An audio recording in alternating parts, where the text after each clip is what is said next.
Thank you, Mr. Speaker, on the bill.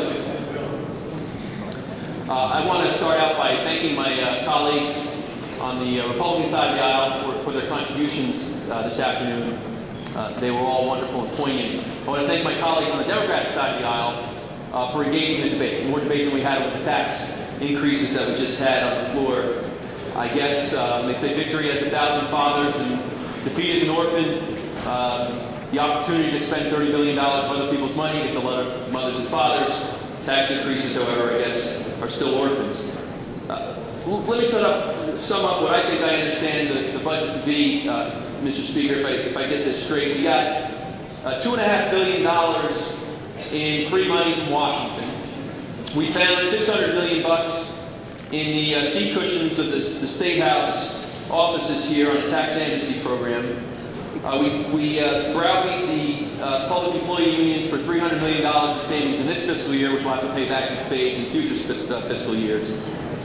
We deferred $2 billion in pension obligations, $450 million in debt service payments, and $300 million in school aid, which I think will kick in next month. We got all this found money and payment deferrals, and all we could think to do was to raise taxes $2.8 billion on top of that? I mean, is that the best this body can do? I don't think so. I heard the budget chairman talk about promises kept. Promises kept. I don't remember seeing any promises from anybody on the Democratic side of the aisle that suggested that they were going to kick pension payments $2 billion down the road, or that they were running on a platform of a tax amnesty that's going to have a $600 million windfall this year. I don't remember those promises. I'll tell you a promise I do remember. I remember a promise from the governor who said that I'm going to reduce your property taxes 40% in 4 years. 40% in 4 years? We still have the highest property taxes in the nation. And this budget raises property taxes on the average family in New Jersey by over $1,200. That's a promise broken. And that's a promise we need to talk about today. I heard a lot of self-congratulatory remarks talking about all the tough decisions made on this budget. Congratulations for what? For spending money we don't have? Or for raising taxes on people who can't afford to pay anymore?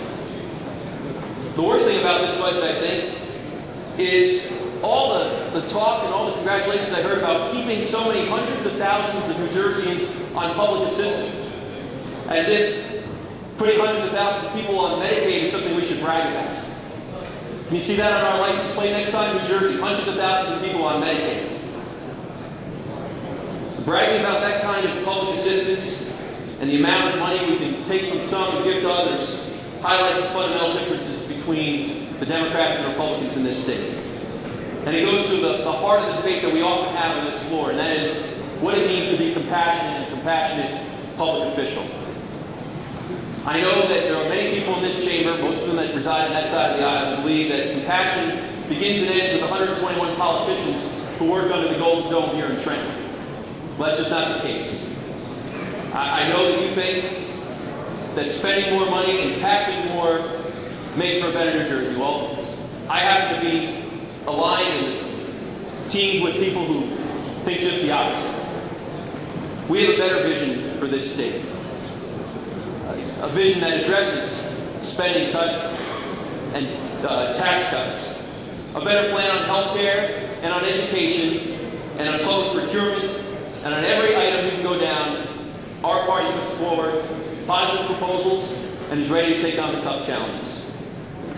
And it's that vision of compassion that we have that best represents, in my view, what is best about our country. Because I can tell you this, there's no compassion in what we're doing to the people in my district. And there's no compassion to what we're doing to a woman named Danielle who lives in East Hanover. And I'm going to read to you what she wrote to me about this legislation.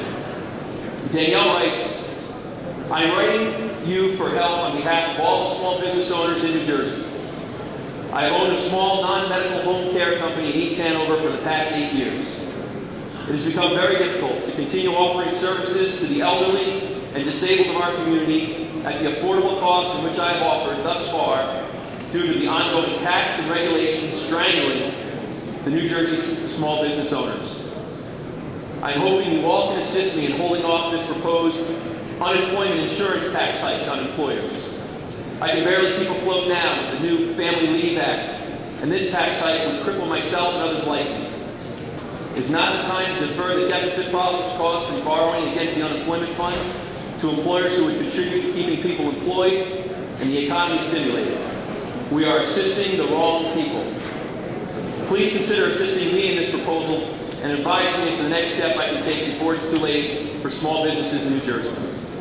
That's the message from my constituents. It's the message from Danielle.